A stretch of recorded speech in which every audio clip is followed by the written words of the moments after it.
ಅಕ್ಕ ಅಕ್ಕ ಇದೇನಕ್ಕ ಇದು? ನನ್ನನ್ನ ಮನೆ ಕರೆದ್ಬಿಟ್ಟು ಮನೆ ಒಳಗಡೆ ಯಾರು ಕಾಣ್ತಾನೆ ಇಲ್ಲ. ಅಕ್ಕ ಅಕ್ಕ ಏ ಸರ್ಸು ಅಲ್ಲೇ ಒಂದು ಫೋನ್ ಮಾಡಕ್ಕಿಲ್ವೇನೆ? ಬಸ್ ಸ್ಟ್ಯಾಂಡ್ಗೆ ನಿಮ್ಮ ಬಾವ್ ಕಳ್ಸ್ಕೊಡ್ತಿದ್ದೆ. ಇರ್ಲಿ ಬಿಡಕ್ಕ. ಅಕ್ಕ ನಮ್ಮೂರಿಂದ ಬೆಂಗಳೂರು ಬರಕ್ಕೆ 3 ತಾಸು, ಬೆಂಗಳೂರು ಬಸ್ ಸ್ಟಾಪಿಂದ ಮನೆಗೆ ಬರೋಕ್ಕೂ 3 ತಾಸು ಆಯ್ತು. ಅಲ್ಲ ಈ ಸಿಟಿ ಕತೆ ಹಿಂಗಾದ್ರೆ ಹೆಂಗೆ ಅಂತೇನೆ. ಅದು ಸರಿ ಬಿಡು, ಇರೋ ಬರೋರೆಲ್ಲ ಊರ್ ಬಿಟ್ಟು ಬೆಂಗಳೂರು ಬಂದು ಸೇರ್ಕೊಂಡ್ರೆ ಬೆಂಗಳೂರಲ್ಲಿ ಕಾಲಿಡಕ್ ಜಾಗ ಎಲ್ಲಿರುತ್ತೆ ಹೇಳು? ಅಯ್ಯೋ ನೀನ್ ಯಾಕೆ ಹಾಗಂತೀಯ? ಇರೋ ಬರೋರೆಲ್ಲ ಬೆಂಗಳೂರಿಗೆ ಬಂದು ಸೇರ್ಕೊಂಡ್ರೆ ತಾನೇ ನಮ್ಮಂತವ್ರ ಮನೆಗೆ ಬಾಡಿಗೆ ಸಿಗೋದು. ಅದಿರ್ಲಿ ಬಿಡು. ಏ ಶ್ರೀವಲ್ಲಿ, ನೋಡ್ಬಾ ಇಲ್ಲಿ ಚಿಕ್ಕಮ್ಮ ಬಂದಿದ್ದಾಳೆ, ಕುಡಿಯಕ್ ನೀರ್ ತಗೊಂಡ್ಬಾರೆ.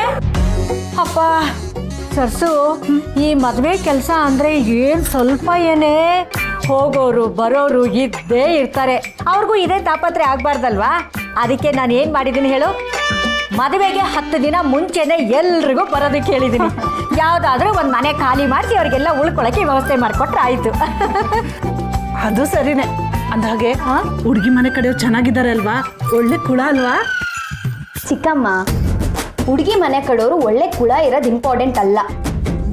ತಲೆಗೆ ಹುಳ ಬಿಡದೆ, ಸಂಸಾರದಲ್ಲಿ ಕೊಳೆ ಇಲ್ಲದೆ, ಮುಖದಲ್ಲಿ ಕಳೆ ತುಂಬಿಕೊಂಡಿದ್ರೆ ಅಷ್ಟೇ ಸಾಕು. ಏನೇ ನೀನು? ಚಿಕ್ಕಮ್ಮ ಈಗ ತಾನೇ ಮನೆಗೆ ಬಂದಿದ್ದಾಳೆ ಅಂತದ್ರಲ್ಲಿ ಈಗಲೇ ಅವಳಿಗೆ ಎದುರುತ್ತರ ಕೊಡ್ತಿದ್ಯಾ ನೀನು? ಪರವಾಗಿಲ್ಲ ಬಿಡಕ್ಕ, ಇದೇನು ಹೊಸ್ತ? ಇವಳು ಮೊದ್ಲಿಂದನೂ ಹಿಂಗೆ ಅಲ್ವಾ? ಮತ್ತಿನ್ನೇನಮ್ಮ, ಅಣ್ಣನ ಕೈ ಹಿಡಿಯೋಳ ಬಗ್ಗೆ, ಅಂದ್ರೆ ಈ ಮನೆಗೆ ಬಾರಿ ಸೊಸೆ ಆಗೋಳ ಬಗ್ಗೆ, ಮತ್ತೆ ಅವ್ರ ಫ್ಯಾಮಿಲಿ ಬಗ್ಗೆ ಈ ತರ ಎಲ್ಲ ಕೇಳೋದು ಸರಿನಾ ಇವರು?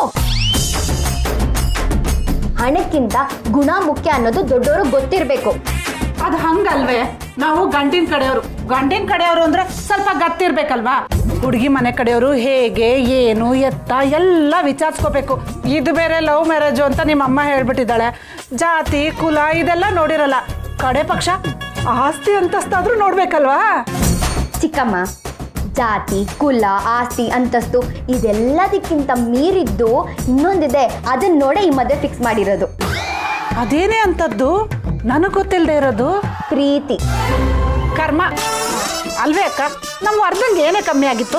ನಿನಗೆ ಬುದ್ಧಿ ಇಲ್ಲದೆ ಹೋಗಿ ಹೋಗಿ ಅವನ ಮಾತು ಕೇಳ್ಕೊಂಡು ಅವನ ತಾಳಕ್ಕೆ ತಕ್ಕಂಗೆ ಕುಣಿತಿದ್ಯಲ್ಲ. ಹಾಗೇನಿಲ್ವೇ? ನನ್ನ ಗತ್ತು ನಾನು ಎಲ್ಲೂ ಬಿಟ್ಕೊಟ್ಟಿಲ್ಲ. ಅದೇ ಗತ್ತಲ್ಲೇ ತಲೆ ಎತ್ಕೊಂಡು ಈ ಮದುವೆ ಕಾರ್ಯ ಮಾಡ್ತೀನಿ, ನೋಡ್ತಾ ಇರು. ಅದು ಸರಿನೇ. ಈ ಶ್ರೀವಲ್ಲಿ ನೋಡು, ಆ ಹೆಣ್ಣಿನ ಕಡೆಯವ್ರಿಗೆ ಎಷ್ಟು ಸದ್ರ ಕೊಟ್ಟಿದ್ದಾಳೆ ಅಂತ. ಹ್ಞೂ ಚಿಕ್ಕಮ್ಮ, ಯಾಕೆ ಹೇಳಿ? ಮುಂದೆ ಒಂದ್ ದಿವಸ ನನಗೂ ಮದ್ವೆ ಆಗತ್ತೆ, ಆವಾಗ ನಾವು ಹೆಣ್ಣಿನ ಕಡೆಯವ್ರು ಆಗ್ತೀವಿ. ಆವಾಗ ಗಂಡನ ಕಡೆಯವ್ರು ಏನಾದ್ರು ದಬ್ಬಾಳಿಕೆ ಮಾಡ್ಬಿಟ್ರೆ ಏನ್ ಮಾಡ್ತೀರಾ ಚಿಕ್ಕಮ್ಮ? ನೋಡು ನೋಡು ಹೆಂಗ್ ಕೊಂಕ್ ಮಾತಾಡ್ತಾಳೆ ಅಂತ. ಏ ಶ್ರೀವಲ್ಲಿ, ಸ್ವಲ್ಪ ಸುಮ್ಮನೆ ಇರ್ತೀಯ? ಬರ್ತಿದ್ದಾಗ ಜಗಳ ಶುರು ಮಾಡಬೇಡ ನೀನು. ಆಯ್ತಮ್ಮ, ಸುಮ್ಮನೆ ಇರ್ತೀನಿ. ಚಿಕ್ಕಮ್ಮ ತಗೊಳ್ಳಿ ನೀರು, ನೀರು ಕುಡಿದು ತಣ್ಣಗಿರಿ. ಬರ್ತಿದ್ದಂಗೆ ನೀರು ಕುಡಿಸ್ತಿದ್ಯಲ್ಲಮ್ಮ, ಕುಡ್ದು ತಣ್ಣಗಿರ್ತೀನಿ ಬಿಡು. ನಡಿ ನಡಿ, ಒಳಗಡೆ ಹೋಗಿ ಕೆಲಸ ನೋಡು. ಆಯ್ತು ಚಿಕ್ಕಮ್ಮ. ಆಯ್ತು ಬಿಡಕ್ಕ, ಮದ್ವೆ ಮನೆ ಅಂದ್ರೆ 108 ಕೆಲಸಗಳಿರುತ್ತೆ ನೋಡು.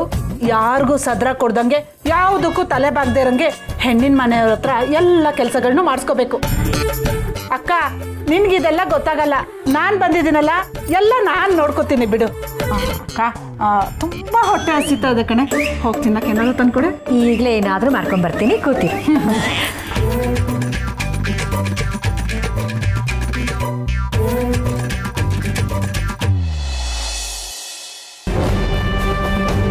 ಪೊಲೀಸ್ನವರು ಸ್ಕೆಚ್ ಆರ್ಟಿಸ್ಟ್ನ ಇನ್ನೇನು ಕರೆಸ್ತಾರೆ? ಸಾವಿತ್ರಿ ಏನಾದರೂ ಮ್ಯಾಡಿಗೆ ಕರೆಸಿರೋ ಶಾರ್ಪ್ ಶೂಟರ್ ಅಥವಾ ನಾರ್ತ್ ಹುಡುಗರನ್ನ ಅವಳೇನಾದರೂ ಗುರುತಿಸಿದ್ರೆ, ಪೊಲೀಸು ರೆಕಾರ್ಡ್ಸಲ್ಲಿ ಅವ್ರ ಡೀಟೇಲ್ ಏನಾದರೂ ಸಿಕ್ಕಿದ್ರೆ ಆ ಕ್ಷಣನೇ ಪೊಲೀಸರು ಅವ್ರನ್ನ ಹಿಡಿದ್ಬಿಡ್ತಾರೆ, ಅವ್ರ ಹತ್ರ ಬಾಯಿ ಬಿಡಿಸ್ಬಿಡ್ತಾರೆ, ನೇರವಾಗಿ ನನ್ನ ಮುಂದೆ ಬಂದು ನಿಂತ್ಕೋತಾರೆ. ಇಲ್ಲ, ಹಾಗೇನಾದರೂ ಆದರೆ ನಾನು ಸರ್ವನಾಶ ಆಗೋಗ್ತೀನಿ. ಈ ಊರಿನವರೇ ನನ್ನ ಕೊಂದು ಬಿಡ್ತಾರೆ. ಅಮ್ಮವ್ರೆ, ನೀವು ಎಲ್ಲಿದ್ದೀರಾ? ವೀರೇಂದ್ರನವ್ರು ಕರೀತಾ ಇದ್ರು, ಅರ್ಜೆಂಟ್ ಬರಬೇಕಂತೆ. ಏನಂತೆ? ಪೊಲೀಸವ್ರು ಬಂದಿದ್ದಾರೆ, SP ಸಾಹೇಬರು ನಿಮ್ಮನ್ನು ಬರಕ್ಕೆ ಹೇಳಿದ್ರು.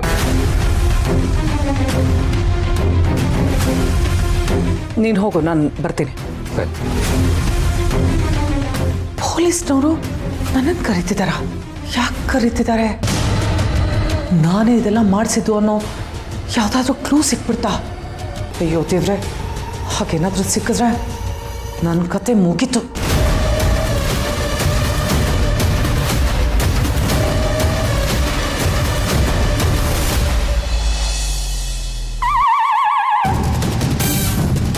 ಮಮ್ಮಿ ಏನು ಮಮ್ಮಿ ನೀನು ಹಳ್ಳಿ ವಾತಾವರಣ ಬೆಳಗ್ಗೆ ಫಾರೆ ಚೇಂಜ್ ಇರಲಿ ಅಂತಂದ್ಬಿಟ್ಟು ಹೋಗೋಣ ಅಂತ ನಾನು ಅನ್ಕೊಂಡ್ರೆ ನೀನೇನು ಮಮ್ಮಿ ಕರ್ಕೊಂಬಂದು ಇಲ್ಲಿಸಿದ್ದೀನಿ ನನ್ನ. ಸುಮ್ಮನೆ ಇರಲ್ಲ ಹೇಳ್ತೀನಿ. ಮಮ್ಮಿ ಯಾಕೆ ಅಂತ ಈಗ ಹೇಳಿದ್ರೆ ಸರಿ, ಇಲ್ಲ ಅಂತಂದ್ರೆ ನನಗೆ ಲೇಟ್ ಆಗುತ್ತೆ. ಸ್ವಲ್ಪ ಹೊತ್ತು ಸುಮ್ಮನೆ ಇದ್ರೆ. ಮಮ್ಮಿ ನೀನು ಹೇಳಿಲ್ಲ ಅಂದ್ರೆ ಲೇಟ್ ಆಗುತ್ತೆ. ಏನು ಮಮ್ಮಿ ನೀನು ನನ್ನ ಚಿಕ್ಕ ವಯಸ್ಸಿನಲ್ಲಿ ಹೊಟ್ಟೆ ನೋವು ಸ್ಕೂಲ್ಗೆ ಹೋಗಲ್ಲ ಅಂತಂದಾಗ್ಲೂ ನೀನು ಹೊಡೆದಿಲ್ಲ. ಸ್ಕೂಲ್ಗೆ ಹೋಗ್ಬಿಟ್ಟು ಅಲ್ಲಿ ಫ್ರೆಂಡ್ಸ್ ಜೊತೆ ಜಗಳ ಮಾಡ್ಕೊಂಬಂದಿದ್ದೆ, ಅವಾಗಲೂ ನೀನು ಹೊಡೆದಿಲ್ಲ. ದೊಡ್ಡವನಾದ ಮೇಲೆ ಜೂಜಾಡಿ ಲಕ್ಷಗಟ್ಟಲೆ ಕಳ್ಕೊಂಬಂದಾಗ್ಲೂ ಹಿಂಗೆ ಹೊಡೆದಿರ್ಲಿಲ್ಲ. ಇತ್ತೀಚೆಗೆ ಯಾಕೆ ಮಮ್ಮಿ ಹಿಂಗೆ ಹೊಡಿತಿದೀಯ? ಯಾಕೆ ಅಂದ್ರೆ ನೀನು ಒಂದು ಕಡೆ ನಿಂತಲ್ಲಿ ನಿಲ್ಲಲ್ವಲ್ಲ, ಪಾತ್ರ ಕೊಡ್ತಿರ್ತೀಯ, ಅದಕ್ಕೆ ಹೊಡಿತೀನಿ ನಿನಗೆ. ನಾನು ಕಷ್ಟ ನನಗೆ. ಅಮ್ಮ ಇಷ್ಟು ಸೀರಿಯಸ್ ಆಗಿ ಹೇಳ್ತಿದ್ದಾಳೆ ಅಂದರೆ ಏನೋ ಸ್ಕೆಚ್ ಹಾಕಿದ್ದಾಳೆ ಅಂತನೇ ಅರ್ಥ. ಏನಿರ್ಬೋದು? ಬೆಳಗ್ಗೆ ಎದ್ದ ತಕ್ಷಣ ನಾನು ರಾಜ್ಕುಮಾರನ್ ನೋಡಬೇಕು ಅಂದರೆ ಇವನ್ ಕಣ್ಣಿಗೆ ಕಾಣಲ್ಲ. ಎಲ್ಲೋಗ್ಬಿಡ್ತಾನೋ ಏನೋ.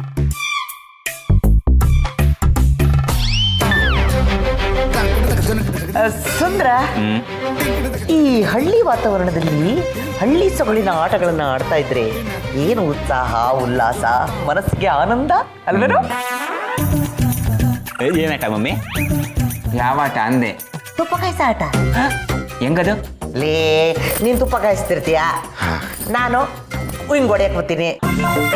ಟಚ್ ಆಯ್ತು ಅಂದ್ರೆ ನೀನ್ ಸೋತೆ, ಟಚ್ ಆಗ್ಲಿಲ್ಲ ಅಂದ್ರೆ ನಾನ್ ಸೋತೆ. ಹಾ, ಗೊತ್ತಾಯ್ತು ತುಪ್ಪ ಕಾಯಿಸ್ತೀಯಾ? ಗೊತ್ತಾಯ್ತು. ಈಗ ಫಸ್ಟ್ ನಾನು. ಅಲೋ, ಬರೀ ಹಿಂಗ್ ಕಾಯಿಸೋದಲ್ಲ, ಮತ್ತೆ ಕಣ್ಣಲ್ಲಿ ಕಣ್ಣಿಟ್ಟು ನೋಡ್ತಾ ಇರ್ಬೇಕು ಒಬ್ರಿಗೊಬ್ರು. ಕಣ್ಣಲ್ಲಿ ಕಣ್ಣಿಟ್ಟ. ಕೈ ನೋಡೋದಲ್ಲ, ಓಕೆನಾ?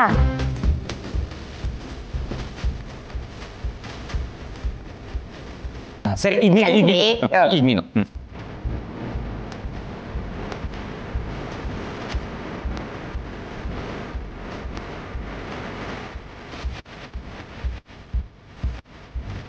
ಆಟ ಒಂಥರ ಮಜವಾಗಿದೆ ಅಲ್ವಾ? ಈ ಆಟ ನಾನು ಯಾಕೆ ಸುಬ್ಬು ಜೊತೆ ಆಡಬಾರ್ದು?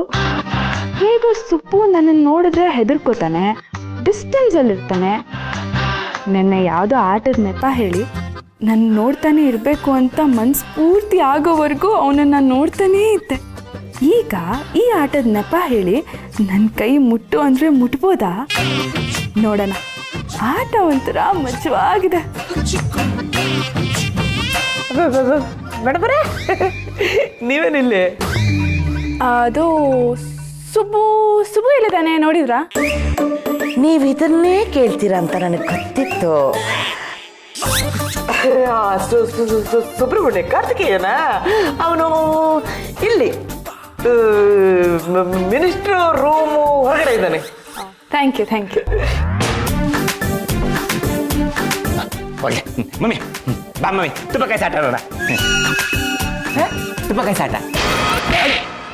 ಯಾಕೆ ಮಮ್ಮಿ? ತುಪ್ಪ ಇದೆಯಾ? ಇಷ್ಟು ವಯಸ್ಸಾಗಿದೆ, ತುಪ್ಪ ಕಾಯಿಸೋ ಆಟ ಆಡ್ತಾನಂತೆ. ನಾಚಿಕೆ ಆಗಲ್ದೆ ನನಗೆ ನಿಂಗೆ? ಹೋಗ ನಿನ್ನ ತುಪ್ಪ ಕಾಯಿಸೋ ಆಟ ಆಡ್ತಾನ.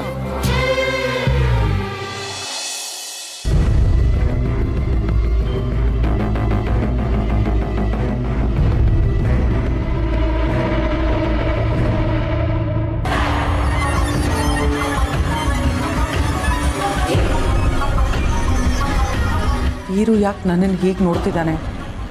ಅಥವಾ ನನಗೆ ಮಾತ್ರ ಹಾಗೆ ಅನ್ನಿಸ್ತಿದ್ಯಾ? ಬೇರು ಏನೋ ಬರಕ್ಕೆ ಹೇಳಿದೆ ಅಂತೆ. ಯಾಕಕ್ಕ ಈ ವಿಷಯ ನನ್ನಿಂದ ಮುಚ್ಚಿಟ್ಟೆ? ನಾನು ಅಷ್ಟು ಬೇಡವಾಗಿ ಹೋಗ್ಬಿಟ್ನಾ? ನನ್ನಿಂದ ಏನು ತಪ್ಪಾಗಿದೆ? ಹಾಗಿದ್ರೆ ನಾನು ಸಿಕ್ಕಾಕೊಂಡಿದ್ದೀನಿ ಅಂತಾನೆ ಆಯಿತು. ಛೇ, ಇಷ್ಟು ವರ್ಷ ಕಾಪಾಡ್ಕೊಂಡು ಬಂದಿದ್ದೆಲ್ಲ ಸುಟ್ಟು ಬೂದಿ ಆಗೋಯ್ತು. ಇನ್ಮೇಲೆ ನನ್ನ ಕತೆ. ಹೇಳಕ್ಕ, ಯಾಕೆ ಸುಮ್ಮನೆ ನಿಂತಿದ್ಯಾ? ಮಾತಾಡು. ನೀನೇನು ಹೇಳ್ತಿದ್ಯಾ ಅಂತ ನನಗೆ ಅರ್ಥ ಆಗ್ತಿಲ್ಲ ವೀರು. ಮೇಡಮ್, ಘಟನೆ ಆಗಿದ್ದು ಹಿಂದಿನ ದಿನ, ಘಟನೆ ಆದ ದಿನ ಕೆಲವೊಂದು ಅನ್ಯೂಶುವಲ್ ನಂಬರ್ಗಳು ಸಾಲಿಗ್ರಾಮ ಟವರ್ಗೆ ಕನೆಕ್ಟ್ ಆಗಿದೆ.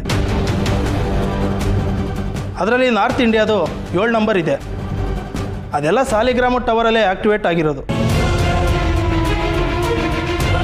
ಇನ್ಸಿಡೆಂಟ್ ಆದಮೇಲೆ ಈ ನಂಬರ್ಗಳೆಲ್ಲ ಡಿಆಕ್ಟಿವೇಟ್ ಆಗಿದೆ. ಆದರೆ ಒಂದು ಮೊಬೈಲ್ ನಂಬರ್ಗೆ ಇಲ್ಲಿಂದನೇ ಒಂದು ಔಟ್ ಗೋಯಿಂಗ್ ಕಾಲ್ ಹೋಗಿದೆ. ಆ ನಂಬರು ನಿಮ್ಮದೇ.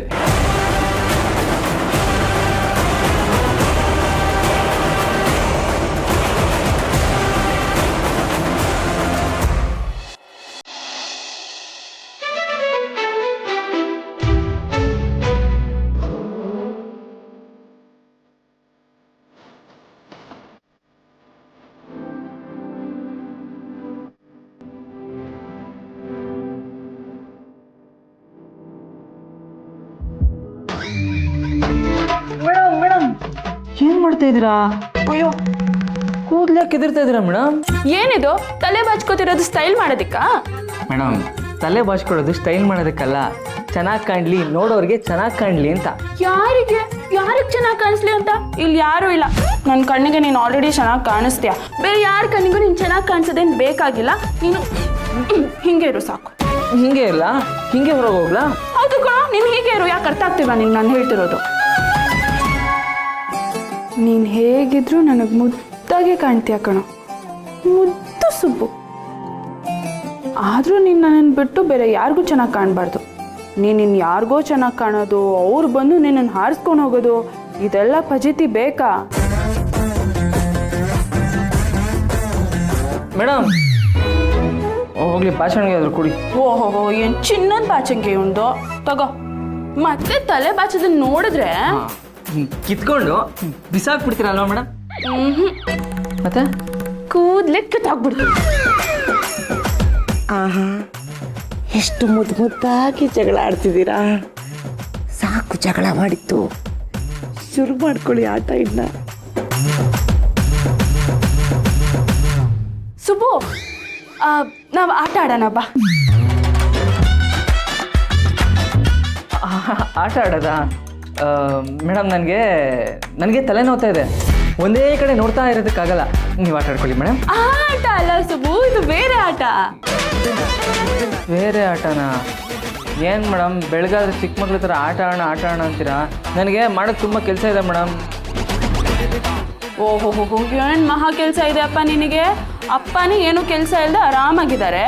ನಿನ್ನ ಕೆಲಸ ಏನೇ ಇದ್ರು ಬೆಂಗಳೂರಲ್ಲಿ ಇಲ್ಲಲ್ಲ. ಅದು ಹಾಗಲ್ಲ ಮೇಡಮ್, ಯಜಮಾನ್ರನ್ನ ಆಲ್ರೆಡಿ SP ಸಾಹೇಬರು, MLA ಎಲ್ಲರೂ ಮೀಟ್ ಆಗಿಬಿಟ್ಟಿದ್ದಾರೆ. ಇದೆಲ್ಲ ನಾನೇ ಯಜಮಾನ್ರಿಗೆ ಹೇಳಬೇಕಾಗಿತ್ತು. ಇಲ್ಲೇ ಇದೀನಿ ನೋಡಿ.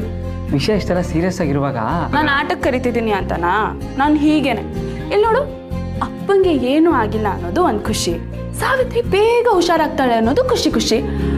ಅಪ್ಪಂಗೆ ಯಾರು ಹಾಗೆ ಮಾಡೋಕ್ಕೆ ಪ್ರಯತ್ನ ಪಟ್ಟರೋ ಅವ್ರನ್ನ ಹಿಡಿತಾರೆ ಅನ್ನೋದು ಖುಷಿ. ಇನ್ನೂ ಅಜ್ಜಿ ನನಗೆ ಹತ್ತಿರ ಆಗ್ತಿದ್ದಾರೆ ಅನ್ನೋದು ಖುಷಿ. ಸೊ ಇಷ್ಟೆಲ್ಲ ಖುಷಿಗಳಿರೋವಾಗ ನಾನು ಆಟ ಆಡೋದ್ರಲ್ಲಿ ತಪ್ಪೇನಿದೆ? ತಪ್ಪೇನೂ ಇಲ್ಲ ಮೇಡಮ್. ನಿಮ್ಮನ್ನು ಕೇಳಿದ್ನಲ್ಲ, ನಂದೇ ತಪ್ಪು. ಇವಾಗ ನೀವು ಒಬ್ಬರೇ ಆಟ ಆಡ್ಕೊಳ್ಳಿ, ನಾನು ಹೊರಡ್ತೀನಿ. ಹೇಯ್, ನಾನು ಇಲ್ಲಿಗೆ ಬಂದಿರೋದು ನಿನ್ನ ಜೊತೆ ಆಟ ಆಡೋದಕ್ಕೆ, ನಾನು ಒಬ್ಬಳೇ ಆಟ ಆಡೋದಕ್ಕಲ್ಲ. ಒಳ್ಳೆ ಪೀಕ್ಲಾಟ ಆಯ್ತಲ್ಲ ನನಗೆ. ಆಟ ಆಡು ಅಂತ ಕಾಟ ಕೊಡ್ತಿದ್ದೀರಲ್ಲ ಮೇಡಮ್. ಸರಿ ಹೇಳಿ, ಏನು ಆಟ ಆಡ್ಬೇಕಂತ ಹೇಳಿ. ಹಾಗ್ಬಾ ದಾರಿಗೆ. ನಾವು ಹಳ್ಳಿಯಲ್ಲಿದ್ದೀವಿ, ಸೊ ಹಳ್ಳಿ ಸೊಗಡಿನ ಆಟ ಆಡೋಣ.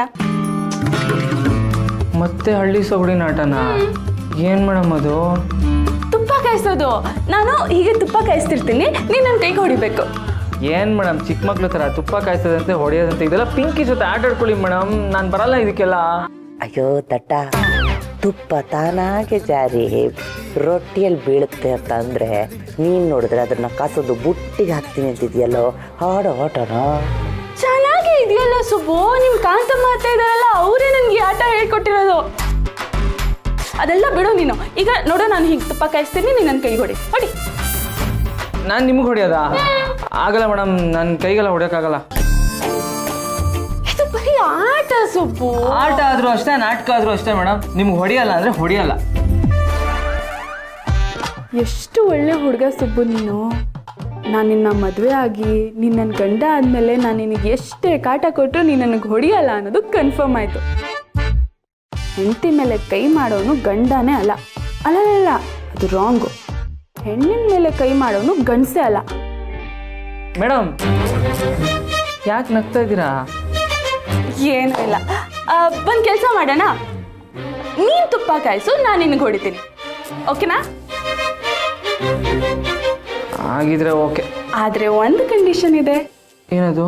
ನೀನು ನನ್ನನ್ನು ನೋಡ್ತಾ ಇರಬೇಕು, ನಾನು ನಿನ್ನ ನೋಡ್ತಾ ಇರ್ಬೇಕು. ಅದೆಲ್ಲ ಆಗಲ್ಲ ಮೇಡಮ್, ನಾನು ಹೊಟ್ಬಿಡ್ತೀನಿ. ಆಯ್ತು, ಬೇಡ ಬೇಡ ಬೇಡ, ಬರೀ ತುಪ್ಪ ಕಾಯಿಸೋದಾಗ ನಾನು. ಹಾಂ.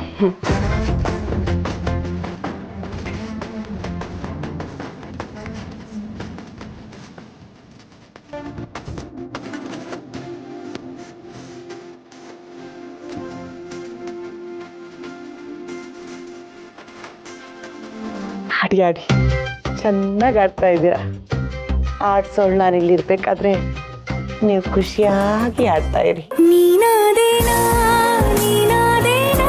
ಅಮ್ಮ,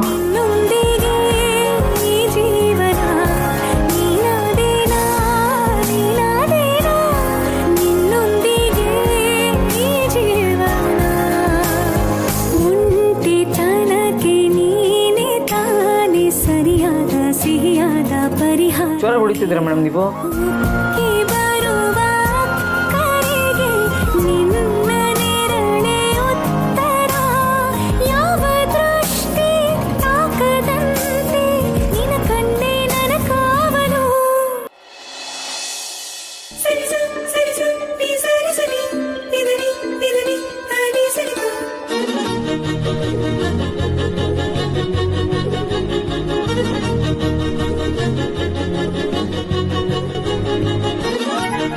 ಇದೇನು ಮೇಡಮ್ ಹಿಂಗೆ ಇಟ್ಕೊಂಡಿದ್ದೀರಾ ನೀವು? ಮೋಸ ಮಾಡ್ತಾ ಇದ್ದೀರಾ. ಕೈ ಹೊಡಿಬೇಕು ಅಂತ ಮಾತ್ರ ಹೇಳಿದ್ದು, ಇಟ್ಕೋಬೇಕು ಅಂತ ಹೇಳಿಲ್ವಲ್ಲ ನೀವು? ನಿನ್ನ ಕೈ ಹಿಡ್ದಿರೋದು ಬಿಡಕಲ್ವೋ, ಸಾಯೋವರೆಗೂ ನಿನ್ನ ಜೊತೆನೇ ಇರಕ್ಕೆ. ಆಹಾ, ಅಂತೂ ನನ್ನ ಪ್ಲಾನು ವರ್ಕ್ ಆಗ್ತಿದೆ ಅಂತಾಯ್ತು. ಇದೇ ಥರ ಮುಂದುವರೆದ್ರೆ ಮದುವೆ ಫಿಕ್ಸ್ ಮಾಡಿಕೊಂಡೇ ಬೆಂಗಳೂರಿಗೆ ಕರ್ಕೊಂಡು ಹೋಗ್ಬೋದು. ಬಿಡಿ ಮೇಡಮ್.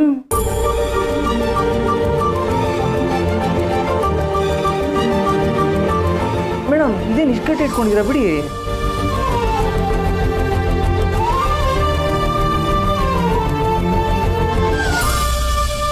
ಸುಬು,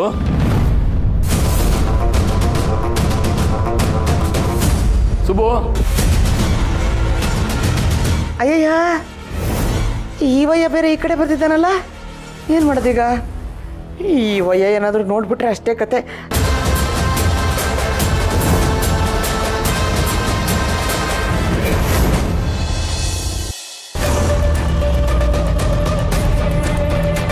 ನನ್ನ ಹೆಸರಲ್ಲಿ ಸಿಮ್ಗಳೆಲ್ಲ ಡಿಸ್ಟ್ರಾಯ್ ಮಾಡಿಸಿದ್ನಲ್ಲ, ನನ್ನ ಹೆಸರಲ್ಲಿದ್ದು ಯಾವ ಸಿಮ್ ಇವ್ರಿಗೆ ಸಿಕ್ಕಿದೆ?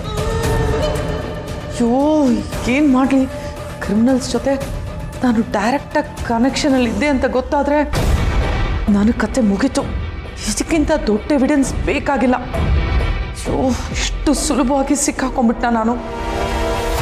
ಈ ರೀತಿ ಸಿಕ್ಕಾಕೊಳ್ಳೋದಕ್ಕೆ ಇಷ್ಟು ವರ್ಷದಿಂದ ಕಷ್ಟಪಟ್ಟು ಕನಸು ಕಂಡು ನಂದೇ ಆದ ಸಾಮ್ರಾಜ್ಯನ ಕಟ್ಟಿದ್ದೆ. ಹೀಗೆಲ್ಲ ನಾಶ ಆಗೋಯ್ತಲ್ಲ. ಹೇಳಮ್ಮ ವಿಜಯ, ಯಾಕೆ ಸುಮ್ಮನಿದೆಯಾ? ನಿಮ್ಮ ಮೊಬೈಲಿಂದ ಅಂಥವ್ರು ಯಾರಿಗೂ ಕಾಲ್ ಹೋಗಿದೆ ಅಂತಲ್ಲ?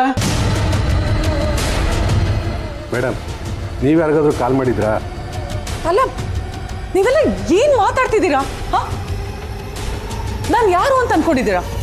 ವೀರು ಅಕ್ಕ, ನನ್ನ ತಮ್ಮ ಅಂದರೆ ನನಗೆ ಪ್ರಾಣ. ಅಂಥದ್ರಲ್ಲಿ ನೀವು ನನ್ನ ಮೇಲೆ ಎನ್ಕ್ವೈರಿ ಮಾಡ್ತಿದ್ದೀರಾ. ಇನ್ಫ್ಯಾಕ್ಟ್ ನಾವು ಸಾಲಿಗ್ರಾಮಕ್ಕೆ ಬರೋಕ್ಕೆ ಮುಂಚೆ ನನ್ನ ಫೋನ್ ಕಳೆದೋಗಿತ್ತು. ನಾನು ಆನ್ಲೈನ್ ಕಂಪ್ಲೇಂಟ್ ಕೂಡ ಮಾಡಿದ್ದೀನಿ, ಅದ್ರ ಕಾಪಿ ಇದೆ ನೋಡಿ.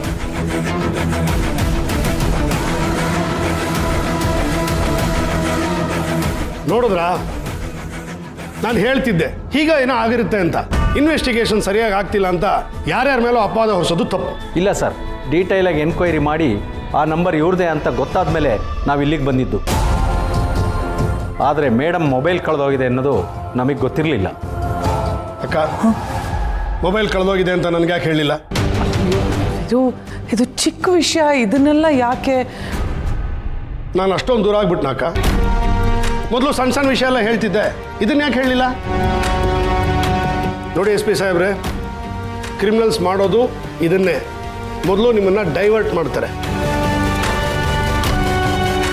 ನನಗನ್ಸುತ್ತೆ ಅಕ್ಕನ ಮೊಬೈಲು ಕಳೆದೋಗಿಲ್ಲ, ಅದು ಕದ್ದಿದ್ದಾರೆ ಅಂತ. ಡೀಟೇಲ್ ಆಗಿ ಈ ಕಂಪ್ಲೇಂಟ್ನ ಎನ್ಕ್ವೈರಿ ಮಾಡಿ, ಅರ್ಥ ಆಯ್ತಲ್ಲ? ಸರಿ ಸರ್, ನಾನು ಫಾಲೋ ಅಪ್ ಮಾಡ್ತೀನಿ. ರೀ SP ಸಾಹೇಬ್ರೆ, ಸುಮ್ಮನೆ ಯಾರ ಮೇಲೆ ಅನುಮಾನ ಪಡ್ತೀರಾ? ಅಮ್ಮವ್ರು ಏನು ಅಂತ ನನಗೆ ಗೊತ್ತಿಲ್ವಾ? ಇಟ್ಸ್ ಓಕೆ ಬಿಡಿ, ಗೊತ್ತಿರೋದೇ ಬೇರೆ, ಎನ್ಕ್ವೈರಿನೇ ಬೇರೆ. ಅಕಸ್ಮಾತ್ ನಾನು ತಪ್ಪು ಮಾಡಿದ್ದೀನಿ ಅಂತ ನಿಮ್ಗೆ ಅನ್ಸಿದ್ರೆ ನೀವು ನನ್ನನ್ನು ಅರೆಸ್ಟ್ ಮಾಡ್ಬೋದು. ಆದರೆ ಅದಕ್ಕೂ ಮುಂಚೆ ಫೀರು ಮೇಲೆ ಇನ್ಯಾವತ್ತೂ ಅಟ್ಯಾಕ್ ಆಗಲ್ಲ ಅಂತ ನೀವು ಬರ್ತು ಕೊಡಬೇಕು.